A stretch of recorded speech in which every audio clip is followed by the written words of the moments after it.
Please let us be fast.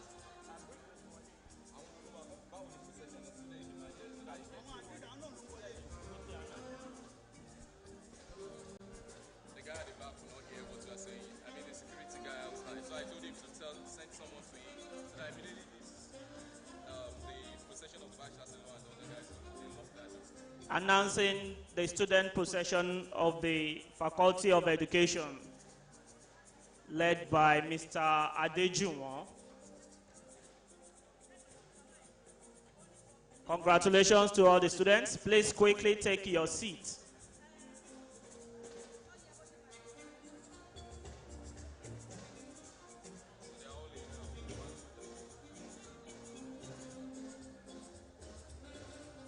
Please let us be fast.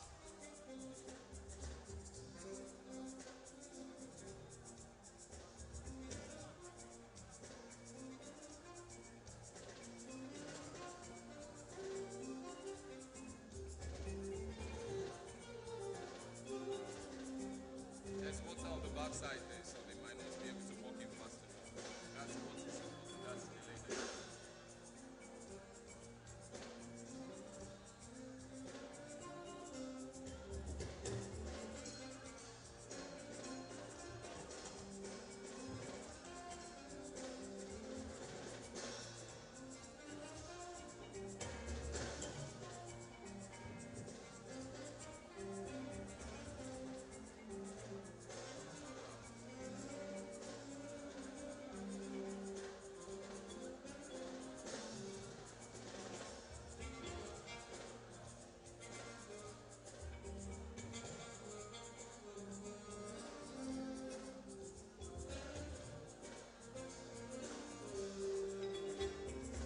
Please, faculty officers, let us quickly arrange the students. The graduate.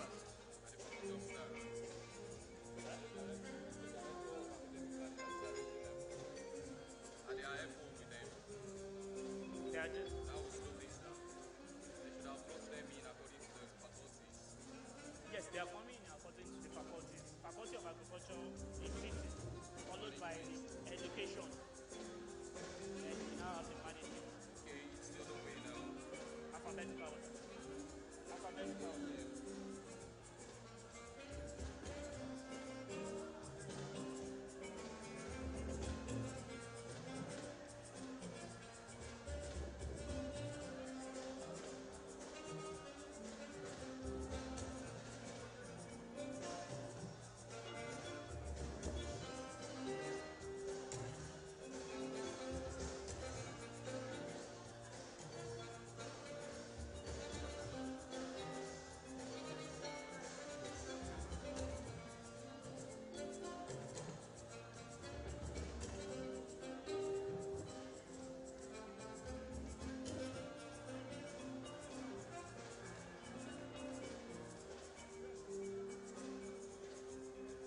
Congratulations to all the parents, friends, and families of these graduates.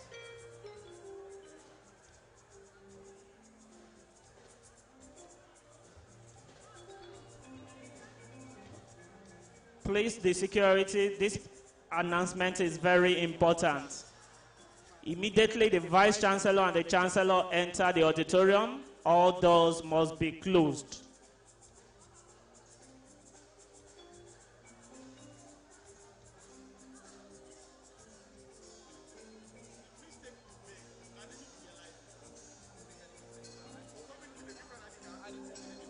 What did I tell you when I came in?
Congratulations to all the graduates. Please let us settle down.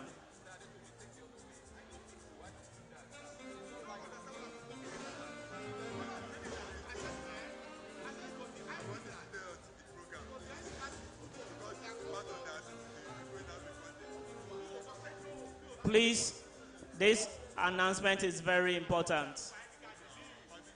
No graduate must leave the hall now. If you go out, you won't be allowed to enter again. All graduates must remain seated till the end of the convocation program.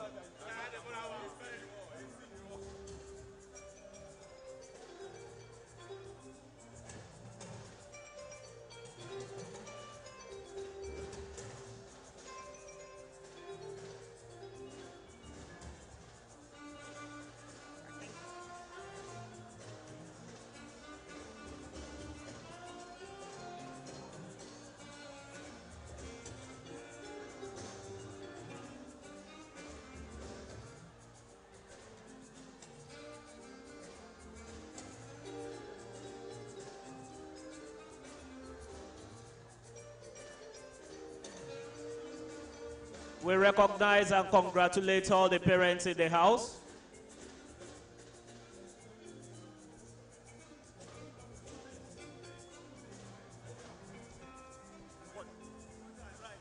Mr. DJ, can you bring it down, please?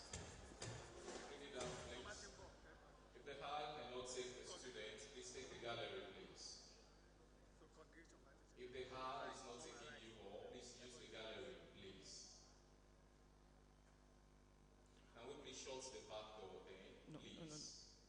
Announcing the congregation procession led by Deputy Registrar Personnel. Everybody, please, let's rise for the congregation procession led by the Deputy Registrar Personnel, followed by the members of the congregation who are not members of Senate and Council.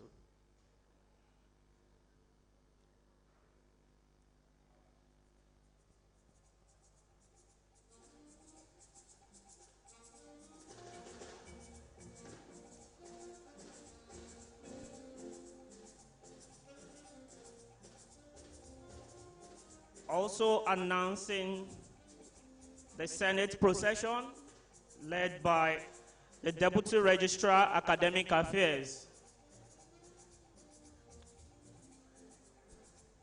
followed by other members of Senate.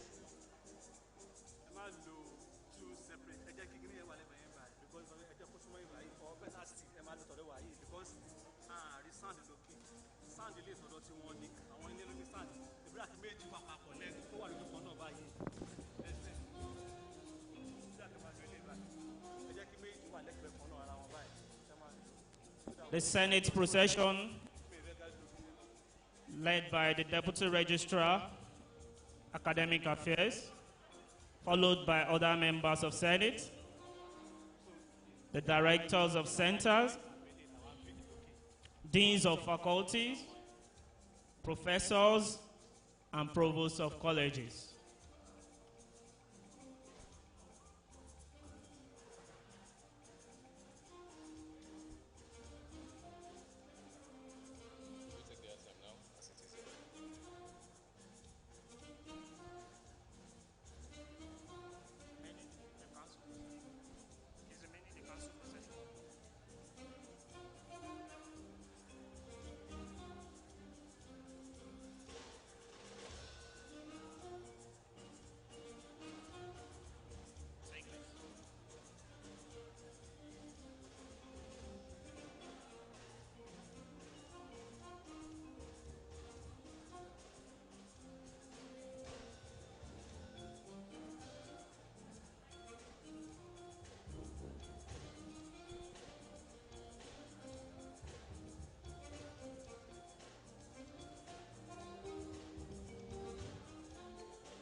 Council's procession, led by the Deputy Registrar, Council Affairs.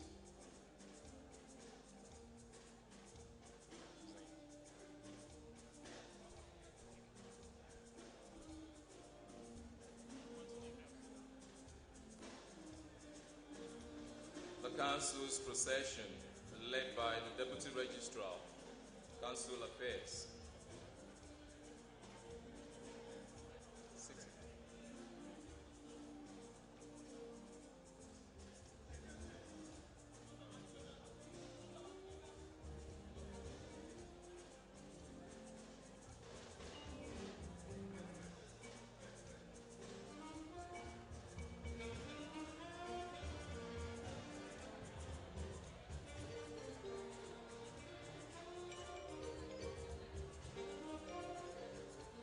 Please, the security, immediately the Vice Chancellor and the Chancellor enter the auditorium. All doors must be closed.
Gallery. The student can use the gallery.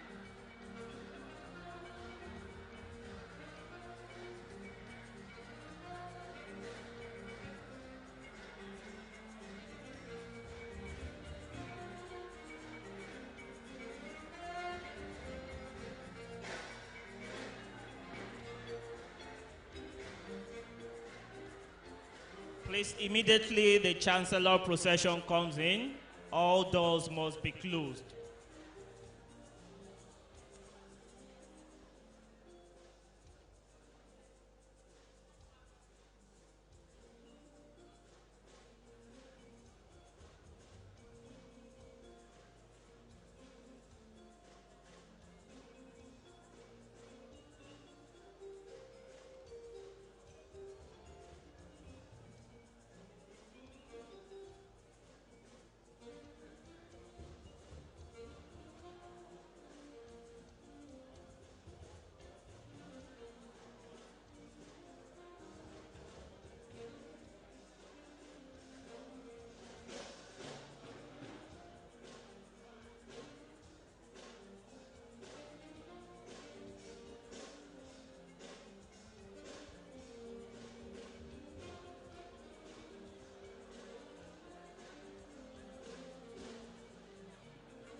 To all the parents, sincere apologies for keeping you standing. We really need to celebrate all these graduates.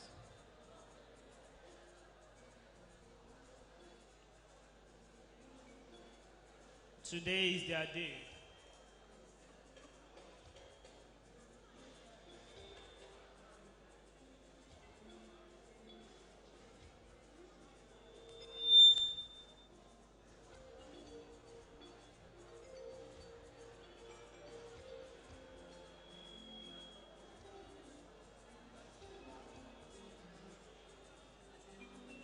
Announcing the council's procession led by the Deputy Registrar.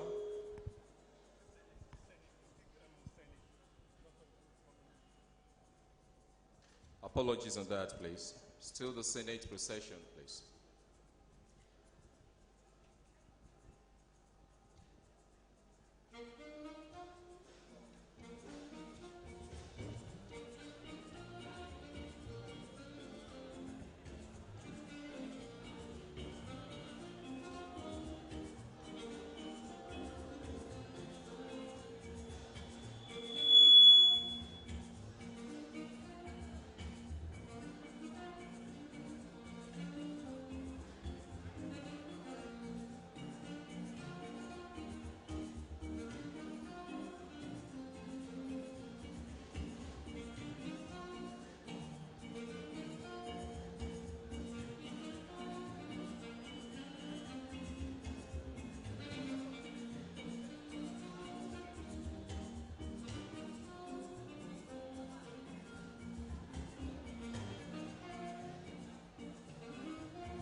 Still the Senate procession, please.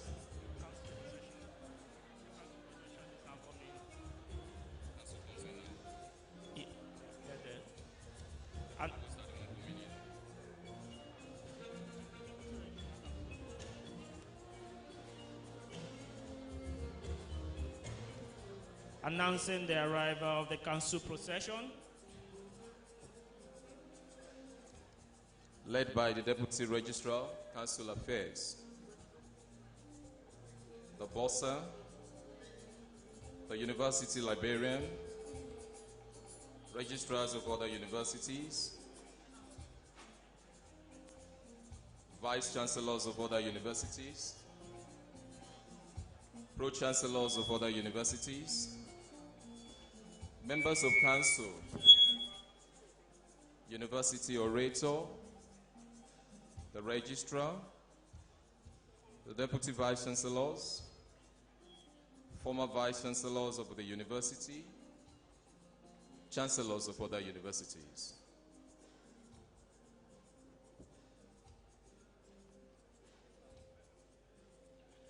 Announcing the Chancellor's procession, led by the Mace Bearer, followed by the Vice Chancellor, the Pro-Chancellor and Chairman of Council, Executive Secretary of the NUC, the Chancellor, members of the Federal and State Executive Council, visiting state governors, legislature, and the visitor to the university.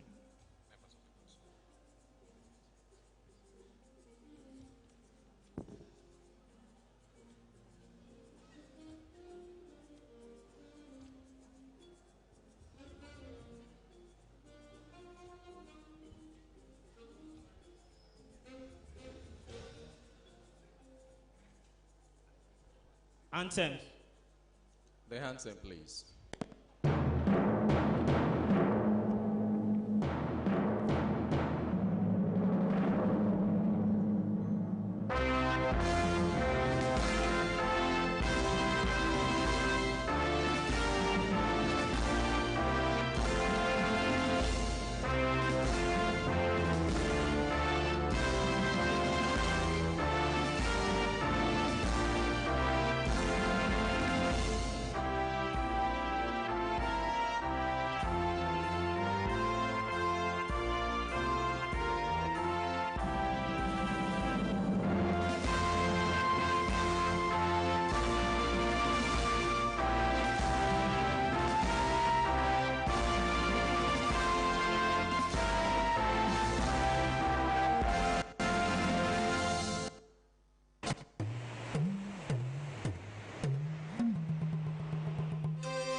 The governor of the state of Osun and the visitor to the university, members of the National Assembly and the state of Osun House of Assembly, my Lord, Your Royal Highnesses, the Chancellor, members of the Senate, distinguished ladies and gentlemen, Statute 6, 1E of the Osun State University Law 2006 provides that for the purpose of carrying out the objects of the institution, Osun State University shall have the power to conduct examinations and grant degrees, diplomas, certificates, and other distinctions to persons who have pursued a course of study approved by the university and have satisfied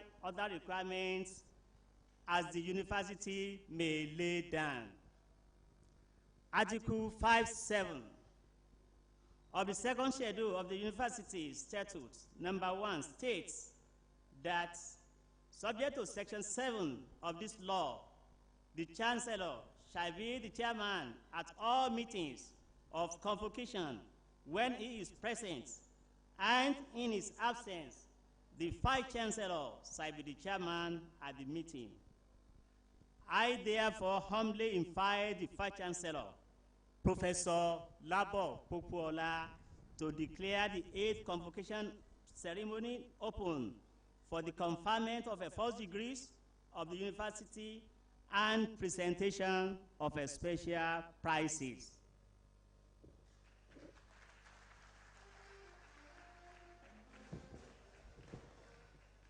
I hereby declare this assembly as a congregation of the Osun State University for the purpose of award of first degrees. I declare the 8th convocation open for the award of first degree and presentation of prizes.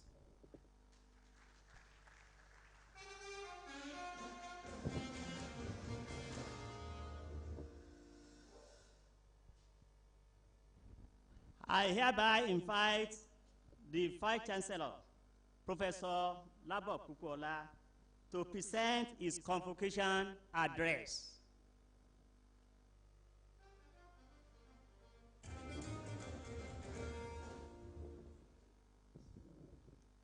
The Pro-Chancellor and Chairman of the Governing Council of our university, Malam Yusuf Olaolu Ali SAN, His Royal Majesties present here, the Executive Secretary of the National Universities Commission in absentia, the Registrar of the Joint Admissions and Matriculation Board, also recognized in absentia, the Executive Secretary of TED Fund, esteemed members of our Governing Council, visiting Pro-Chancellors and Chairmen of Councils of other universities, visiting Vice-Chancellors, my Deputy Vice-Chancellor, Administration and Development, the Registrar, the Bursar, our University Librarian, heads of security agencies present here, provosts, deans, heads of departments and directors, members of our Senate, members of Congregation, UNIOSUN Alumni Association, my dear students, members of the university community and our host communities, our cherished graduates of the day, their parents, their guardians, and all well-wishers, gentlemen of the press, distinguished ladies and gentlemen. Today is the 19th day of September 2019, and it marks day one of the 8th convocation ceremonies of our universities. As you may have observed, this convocation has been designed to coincide with our foundation day, which is September 21, as planned and as approved by our Governing Council to henceforth be the norm. With gladdened heart and a joyful mind, I welcome you all to the 8th convocation ceremonies for the conferment of first degrees of Osun State University to graduates of our colleges of agriculture, education, management, and social sciences. In about 6 weeks, I would have spent 3 years in office as the third substantive vice-chancellor of this young, fledgling, and unique university. I'd like to specially thank and welcome our Pro-Chancellor and Chairman of Council, the enigmatic Malam Yusuf Olaoluali, SAN, for his positive guidance and leadership. But for the commitment of the Governing Council, our journey as a management of this university wouldn't have been easy at all. In the early part of this year, the board of Candido da Rocha Foundation was successfully inaugurated at a meeting hosted by the university, and precisely on the 16th of April 2019. The first lecture of that foundation, titled Fraud Detection and Prevention, the Roles of the Reporting Company and External Auditor, was delivered this morning by Professor Rafiu Oyinlola Salau of Obafemi Awolowo University. This is part of today's event. Tomorrow, Friday, 20th September, the Foundation Day lecture, titled Breaking the Cycle of Indolence and Dependency, a Challenge to the Nigerian Youth, will be delivered by Professor Abel Olajide Olorunishola of the University of Ibadan. I'd like to welcome you to this event tomorrow also. On Saturday, 21st of September 2019, our university will receive here His Excellency, Professor Oluyemi Oduleke Oshibajo, a senior advocate of Nigeria and GCON. He is the Vice President of the Federal Republic of Nigeria. He will also deliver a convocation address titled 6 Decades of Checkered Nationhood, Nigeria still holds the key to Africa's development. I'd like to also use this opportunity to welcome my colleagues whose efforts have helped immensely in shaping and sharpening the minds of today's graduates. I thank you all for your labor of love. No doubt, you have helped to guide these graduates on the path to lead a meaningful life and better lives moving forward. I feel most blessed to have had you all as colleagues and partners in this business of knowledge impacting. Of note, I would like to congratulate the parents, the guardians, the families, friends of the graduating students. We understand, value, and appreciate the sacrifices that you have put into the lives of these young ones in their academic journeys, progressing towards a world-class learning environment. Ladies and gentlemen, Osun State University is just 12 years old. Although we are young, we are moving very fast with the understanding that we cannot afford any excuses for non-performance or failures. Our efforts in the last 3 years of this administration have been to consolidate on the gains of our humble beginnings. It is with great pride that I report that we have successfully redirected the institution to the path paved for it by our founding fathers, and which is to create a center of excellence, providing high-quality teaching and learning experiences which will engender the production of high-caliber entrepreneurial graduates capable of impacting positively on the environment while being globally competitive. We have also continued to improve on our facilities and equipment, just as we continue to invest in human capital development. These three areas are key ingredients and necessary requirements towards achieving a world-class higher learning environment. Presently, our undergraduate programs remain 55, spanning the fields of agriculture, education, law, sciences, engineering, and technology. We also have health sciences, humanities, and culture, and management and social sciences. Our postgraduate program, on the other hand, remain at 27 at the postgraduate diploma level, master degree level, and doctoral level. At the same time, all our programs also enjoy professional and the National Universities Commission accreditation. In addition, our MBBS program is now fully resuscitated and running smoothly, with our teaching hospitals speedily under construction, courtesy of Dr. Olagunsoye and her family. We are in no doubt poised to contribute to the development of medical education and research nationally and globally. The 8th convocation event for this year, like previous ones, will present the university another opportunity to graduate students who have met the graduation requirements and who also have been found worthy in character and in learning. Through the award of the first degrees in Bachelor of Science, and Bachelor of Arts in Education in the field of agriculture, education, management, and social sciences. We have a table which shows the number of students and graduates who will be awarded degrees today. During this year's convocation, we shall be awarding 34 first-class degrees to graduates. These are from the College of Agriculture, 11, College of Education, 4, College of Management and Social Sciences, 19. 404 will be in second-class upper division, while 474 will be in second-class lower division. Also, a total of 83 will be awarded third-class degrees, while only 2 will be receiving pass degrees. The overall total number of the different degrees that will be awarded at the first postgraduate degrees and postgraduate diploma during this year's convocation ceremonies remain at 1,814. Since the first convocation of this university in 2011, distinguished ladies and gentlemen, this university has surpassed the 10,000 marks of graduates.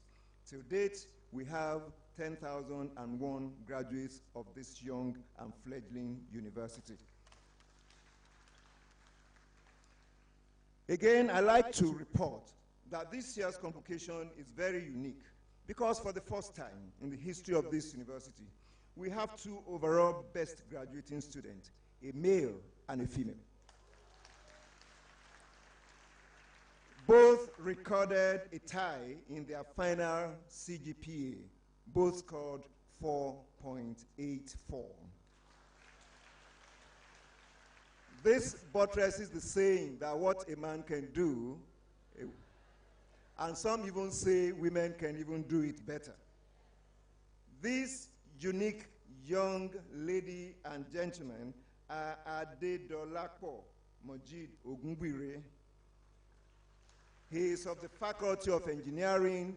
Today is not his day. They will come later. Okay? We also have Precious Nneka Oje. She is of the Department of Political Science, College of Management and Social Sciences. It is my pleasure to request Precious Nneka Oje to stand up for recognition.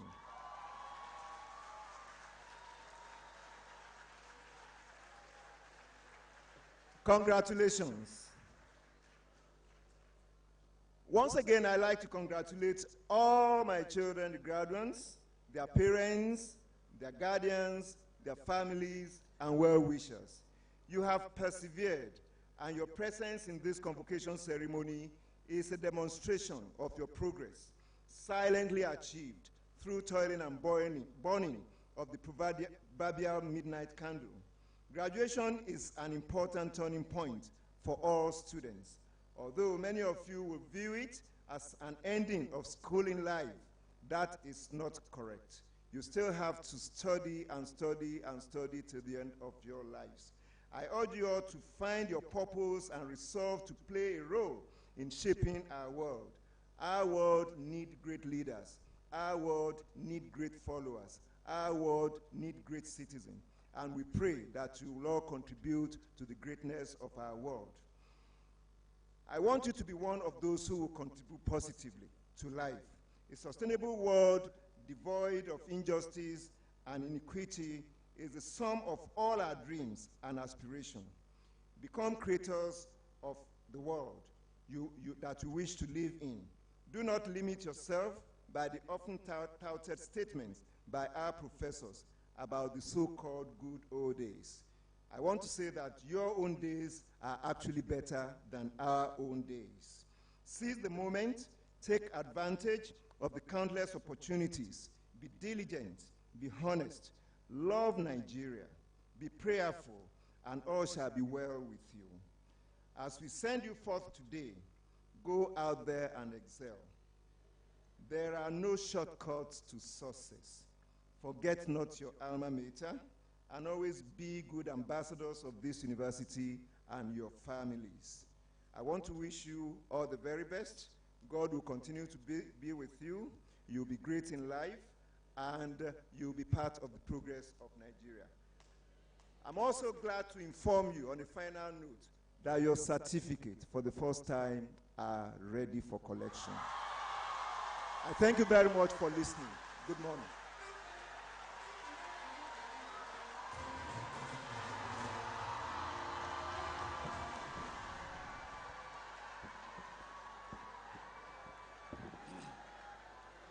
Admission to first degrees. The Vice Chancellor, the persons who will be presented have fulfilled the requirements of the statutes and regulations of Osun State University, and having been found worthy, both in character and in learning, to be admitted to the degrees of their various faculties. With the graduates in the Faculty of Agriculture, please stand.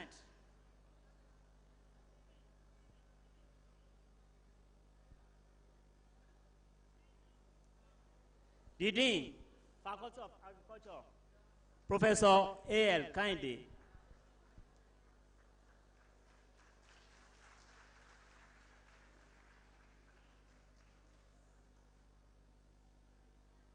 Vice Chancellor, in the name of the Faculty of Agriculture and by the authority of Senate, I present to you the persons standing and those unavoidably absent, whose names appear on this list and for whom I stand proxy, who have successfully completed their bachelor's degree programs and who have been found worthy, both in character and in learning, to be admitted to the degrees of Bachelors of Agricultural Economics and Extension, Agronomy, Animal Science, and Bachelor of Fisheries and Aquaculture, Wildlife Management of Osun State University.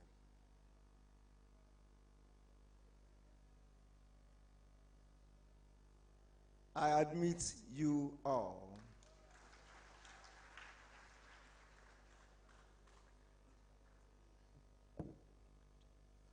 Faculty of Education. With the graduates in the Faculty of Education, please stand. The Dean, Faculty of Education, Dr. Ehi Okanlawan.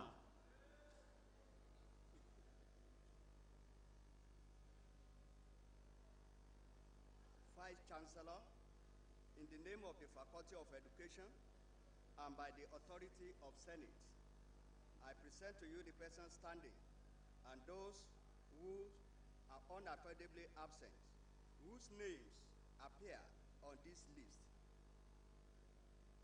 and for whom I stand proxy, who have successfully completed their bachelor's degree programs and who have been found worthy, both in character and in learning, to be admitted to the degrees of Bachelors of Arts, Education, in Education English, Bachelors of Education in Guidance and Counseling and Educational Management, and Bachelors of Science Education in Education Chemistry, Education Economics, and Education Political Science, Education Biology, Education Physics, Education Mathematics of Osun State University.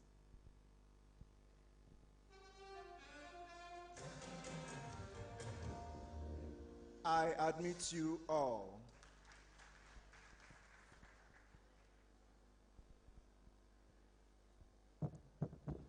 Faculty of Management Sciences. With the graduates in the Faculty of Management Sciences, please stand.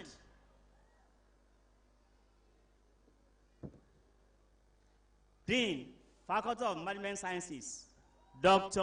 O.A. Ilesami.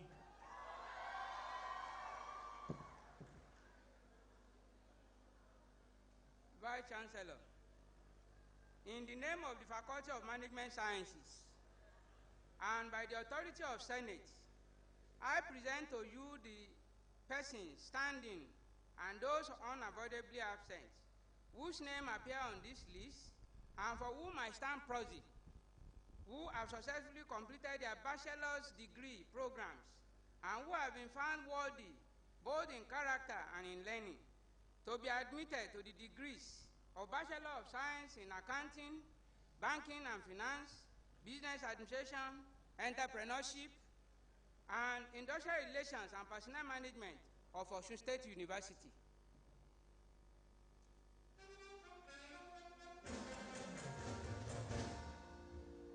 I gladly admit you all.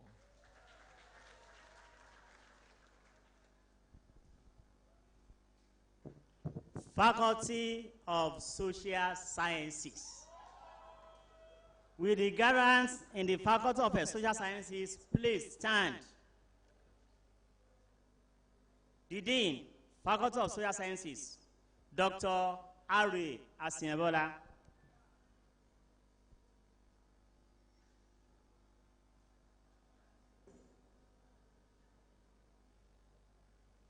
Vice Chancellor, in the name of the Faculty of Social Sciences and by the authority of Senate, I present to you the persons standing and those unavoidably absent, whose names appear on this list and for whom I stand proxy, who have successfully completed their bachelor's degree programs and who have been found worthy, both in character and in learning, to be admitted to degrees of Bachelor of Science in Economics, Geography and Resource Management, Political Science and International Relations, and Sociology of Osun State University.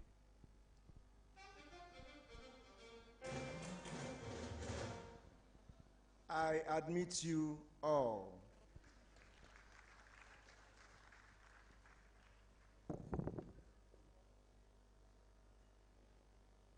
Recognition of a first-class graduates. The Vice Chancellor, I have the honor to present to you for the Vice Chancellor's handshake those graduates who have especially excelled by obtaining the first-class degrees in their various disciplines.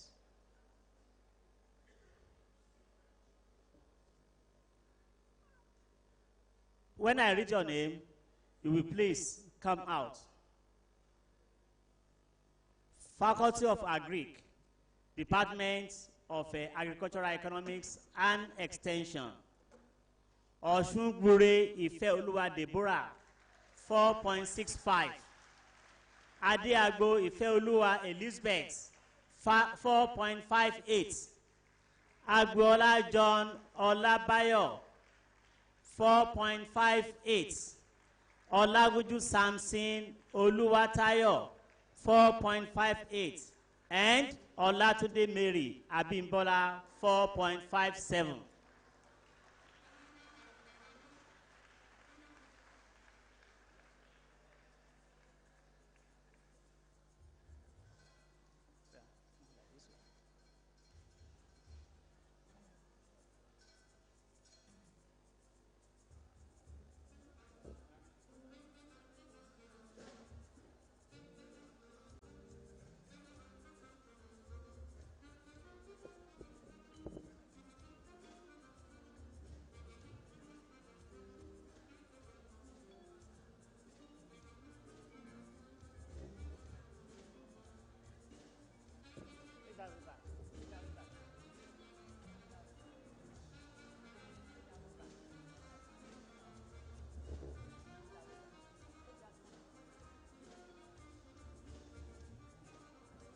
Department of Animal Science, Taiwo Raymond Tobi, 4.82.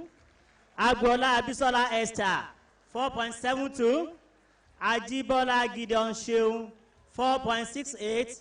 And Adekunle Victorious Fisayo, 4.55. Department of Fishery and Aquaculture,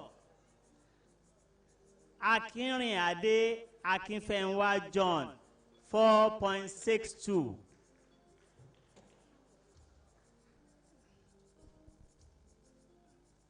Bee-wide Management Program, Idowu Ikeoluwa Abidemi, 4.52.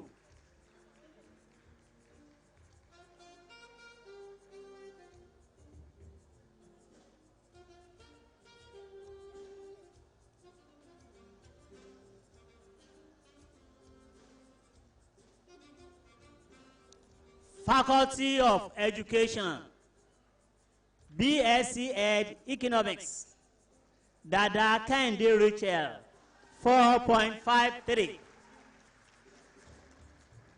Department of Education Management, B.Ed Education Management, Ajao Fawaz Olamilekan, 4.73. Amsat Ololade, 4.69. Department of English Education, B.A. Ed English, Aderoju Adebayo Taufik.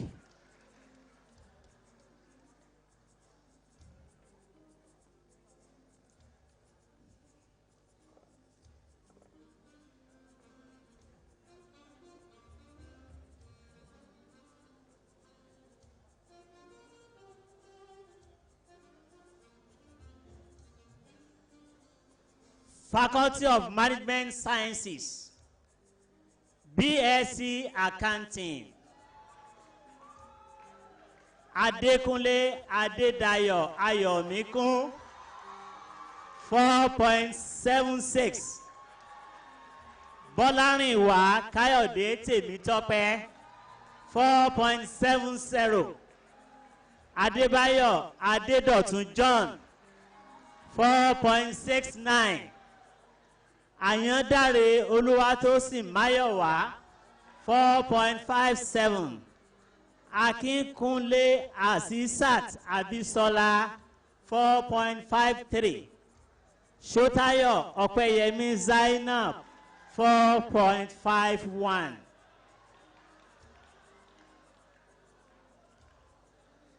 Department BSc Banking and Finance.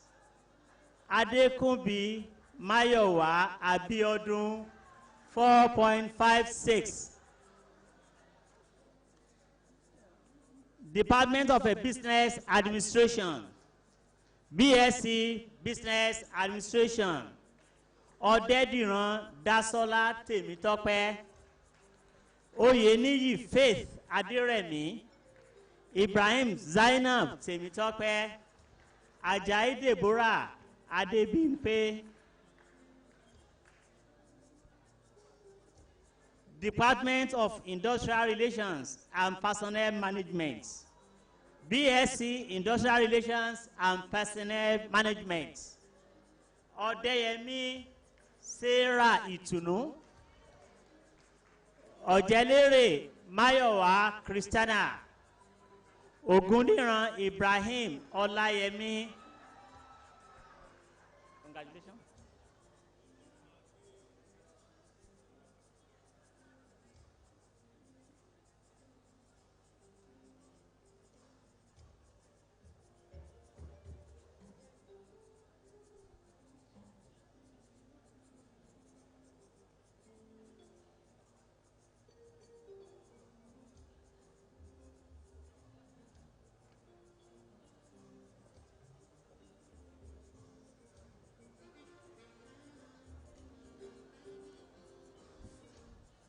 Faculty of Social Sciences. BSc Geography and Resource Management. Fashola Ekundayo Blessing 4.83. Adedeji Jacob Adedayo 4.64. Oyinlola Dayo Bolahan 4.51. BSc Political Science and International Relations. Oje Nneka Precious 4.84. Omale Precious Moyin Oluwa 4.54.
The Vice Chancellor, I have the honor to present to you graduates who have excelled by attainment of academic and other distinctions in the 2017-2018 academic session for presentation of prizes in the Faculty of Agric, Education, Management Sciences, and Social Sciences. Starting from Faculty of Agric. Osun Ifeoluwa Deborah is the overall best in the Department of Agric Extension.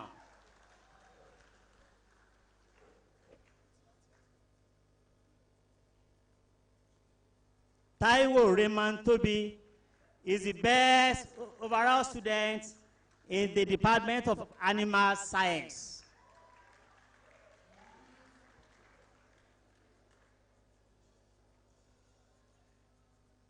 Akinrinade Akinfenwa John is the overall best in bee agric fisheries.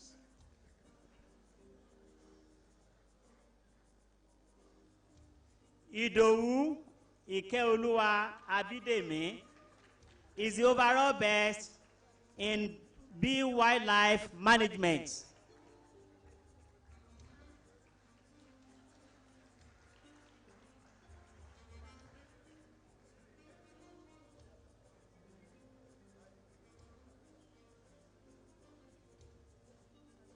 Faculty of Education, Dada Kehinde Rachel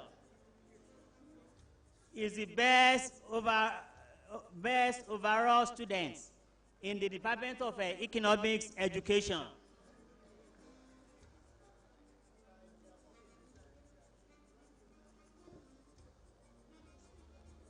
Ajao Fawaz Olamilekan is the best overall student graduate in the B.Ed Education Management Program.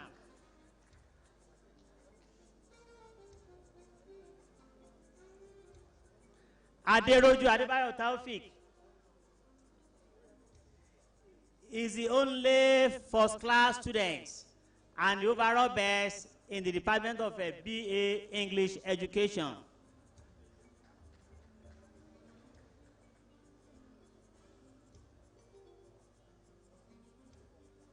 Any issue?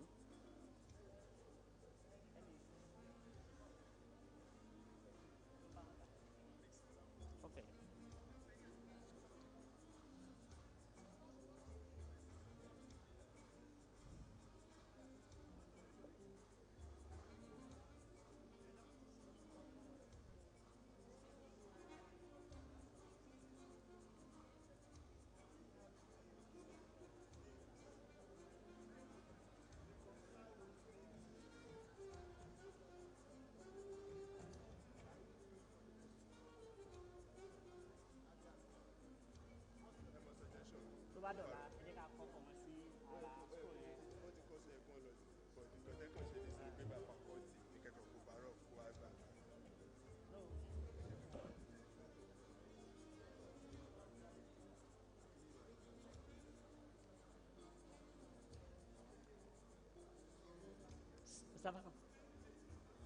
Any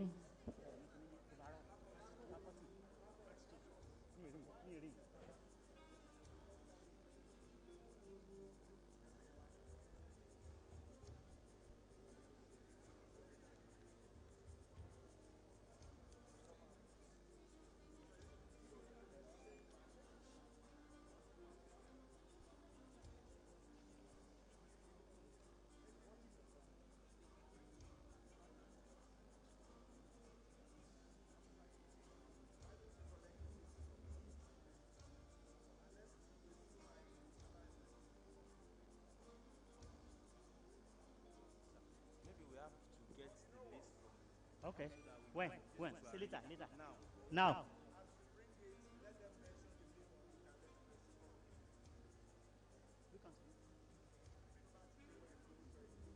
Okay.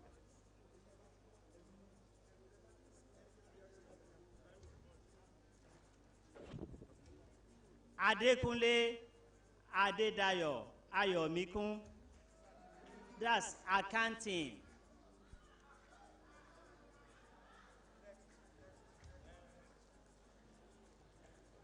Agbola John Olabayo, Agric Economics.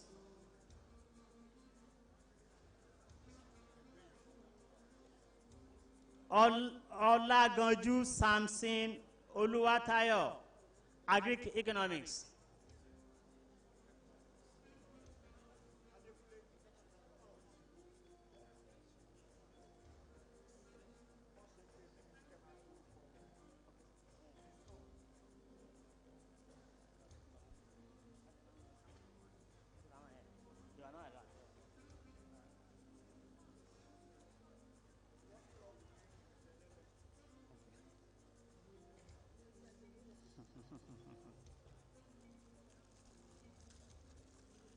Taiwo Raymond Toby,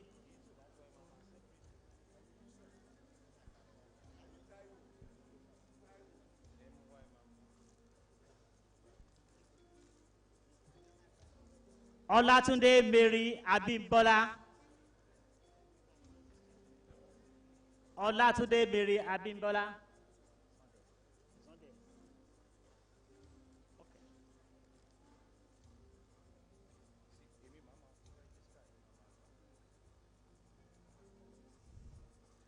Ajiola Gideon Sheung, Animal Science.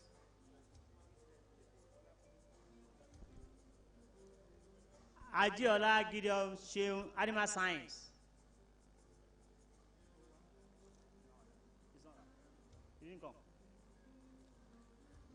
Agbola Abisola Esther, Animal Science. Agbola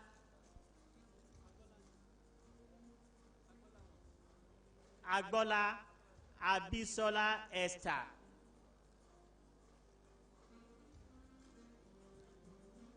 Adekunle Victoria Fisayo, Animal Science.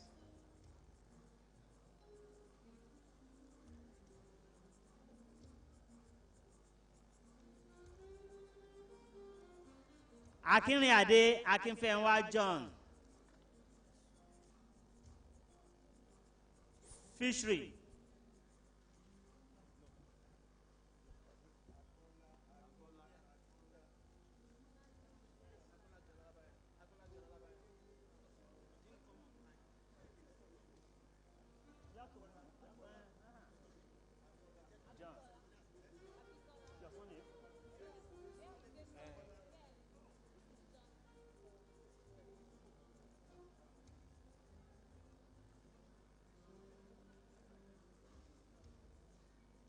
Akinriade Akinfenwa John.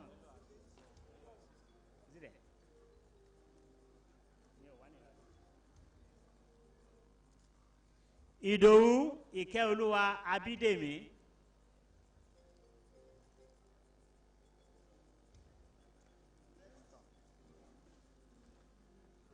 Dada Kehinde Rachel.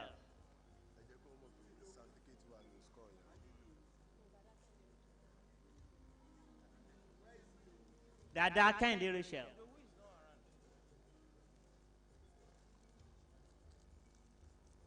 Ajao Fawaz Olamilekan, Education Management.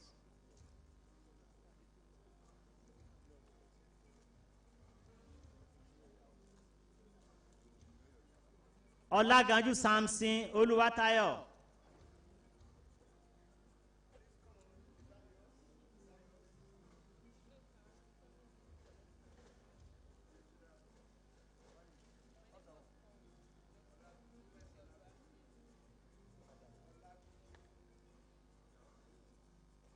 Olagunsoye Samson. Amsat Ololade. Amsat Ololade.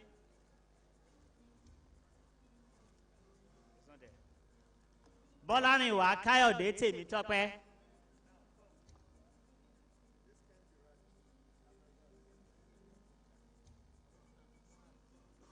Bọ́lárìnwá Káyọ̀dé Tèmítọ́pẹ́.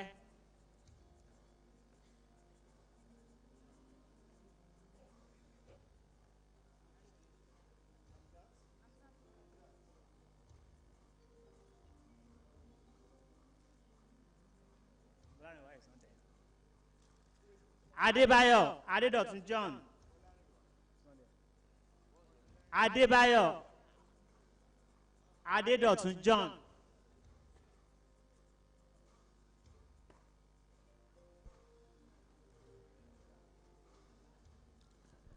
Àyàndáre Olúwatósìn Máyọ̀wá.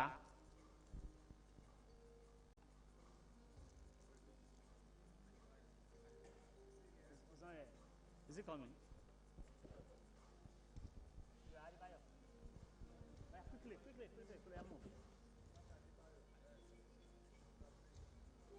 Àyàndáre Olúwatósìn Máyọ̀wá.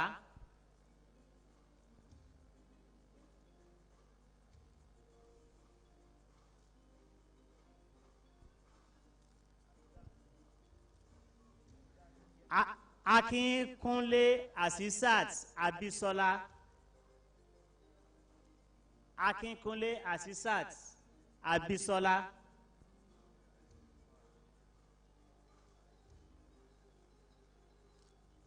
Shotayo Opeyemi Zainab,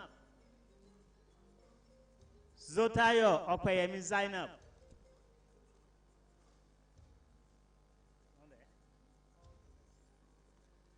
Adekunbi Mayowa Abiodun,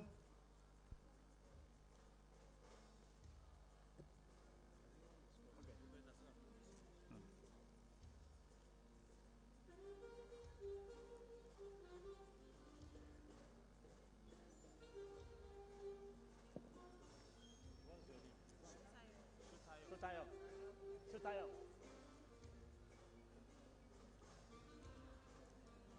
Adekunbi, quickly.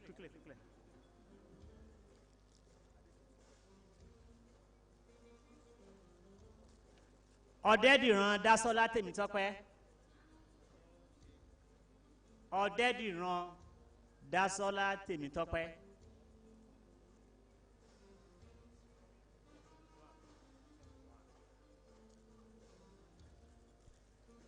Oyeniyi Faith Adérẹ̀mí,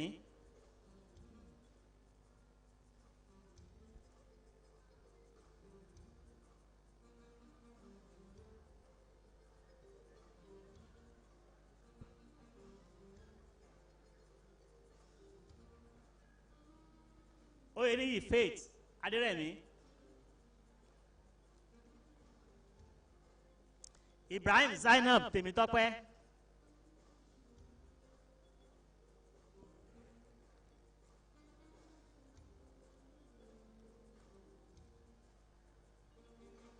Ibrahim Zainab Tèmítọ́pẹ́,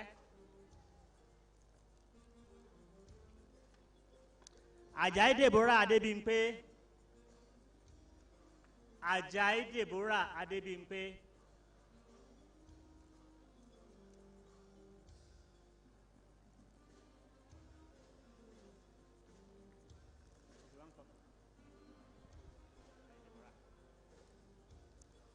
Ọ̀dẹ́yẹmí Sarah Ìtùnú, Ọ̀dẹ́yẹmí Sarah Ìtùnú,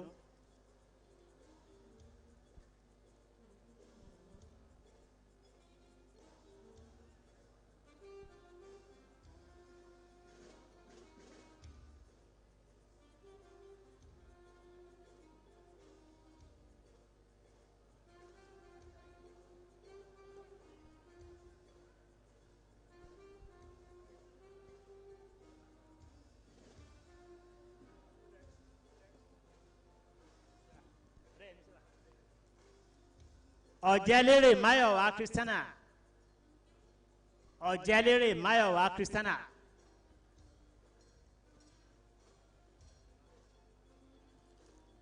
Fáṣọlá Ẹkúndayọ̀ Blessing, Fáṣọlá Ẹkúndayọ̀ Blessing,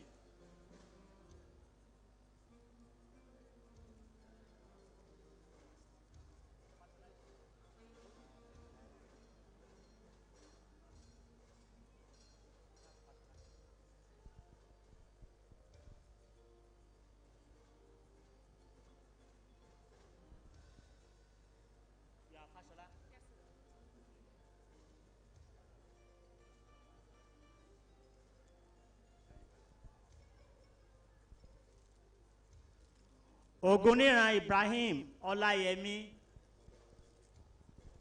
Ògúnníran Ibrahim Ọláyẹmí,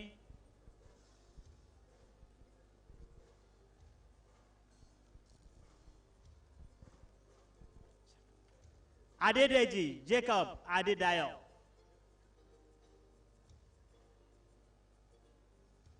Adédèjì Jacob Adédayọ̀,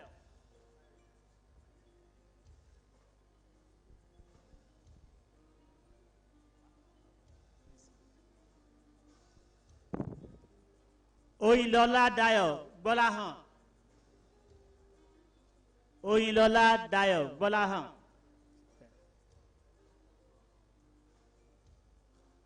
Ọmọlé Precious Moyin Olúwa,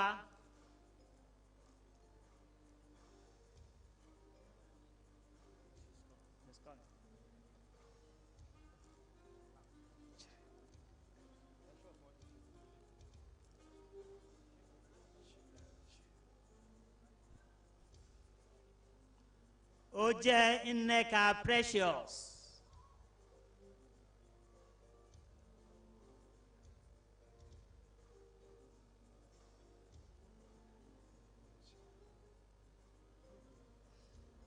Ó jẹ́ Nneka Precious.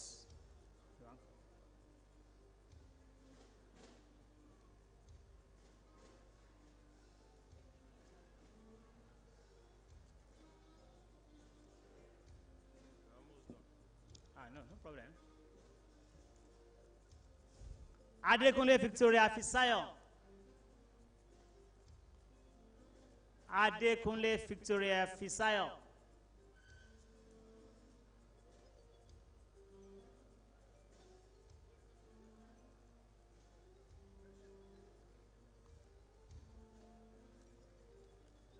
Akinrinade Akinfenwa John.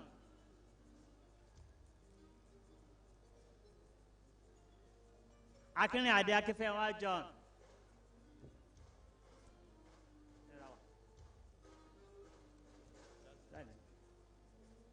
Olagunju Samson Oluwatayo. Olagunju Samson Oluwatayo.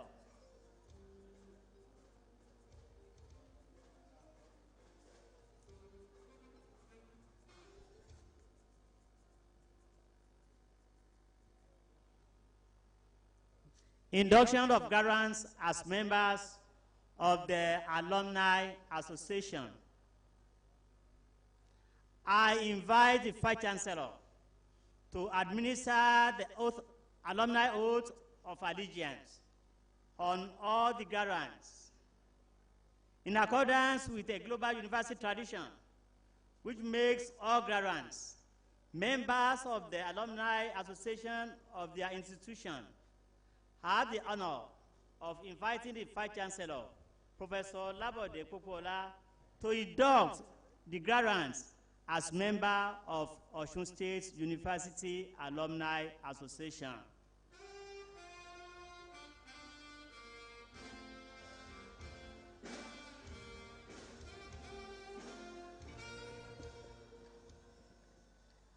May I ask our graduates to please rise.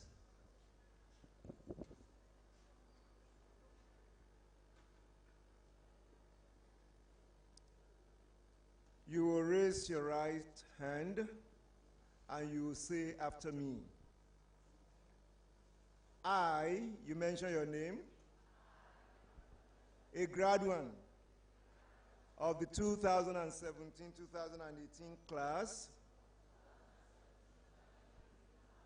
and now a member of Osun State University Alumni Association,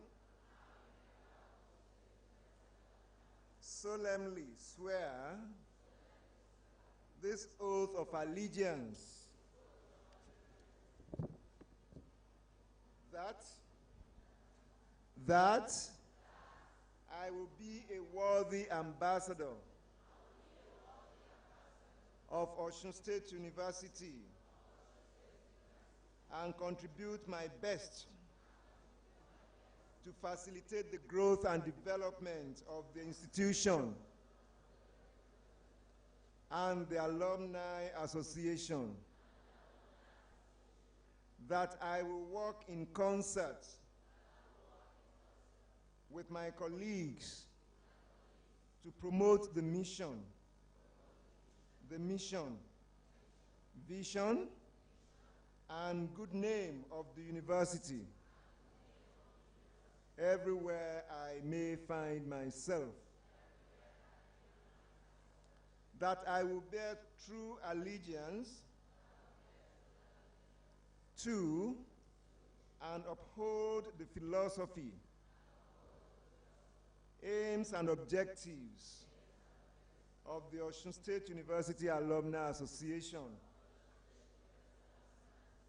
that I will respect and obey all constituted authorities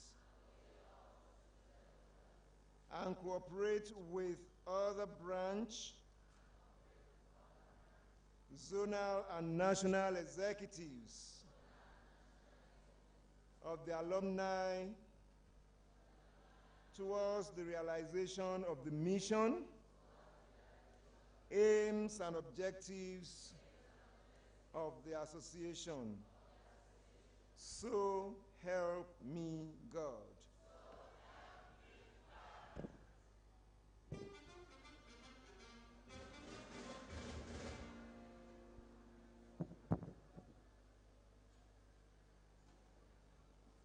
Close of convocation. I now invite the Vice Chancellor, Professor Labode Pokuola, to declare the convocation closed.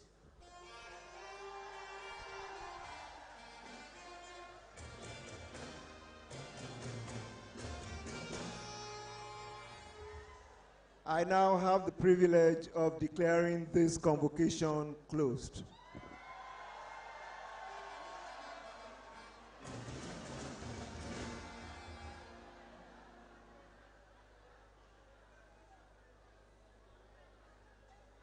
Anthem.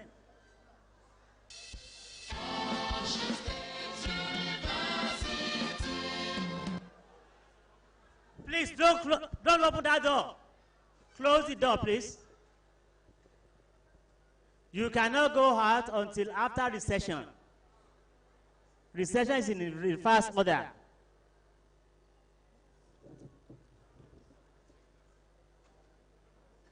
Anthem.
Please be seated. We have some sister universities here to deliver goodwill messages.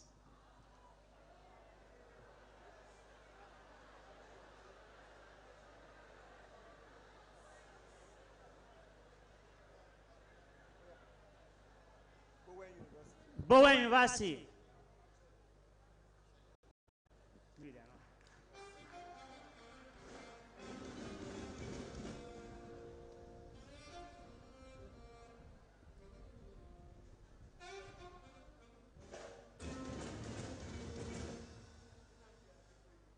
Nnamdi Azikiwe University.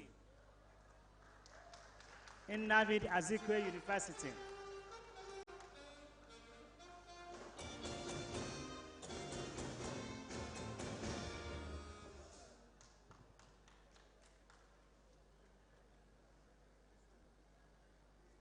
Thank you.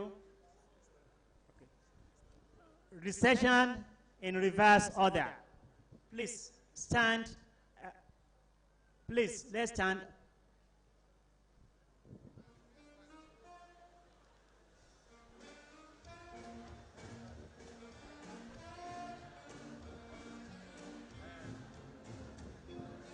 Please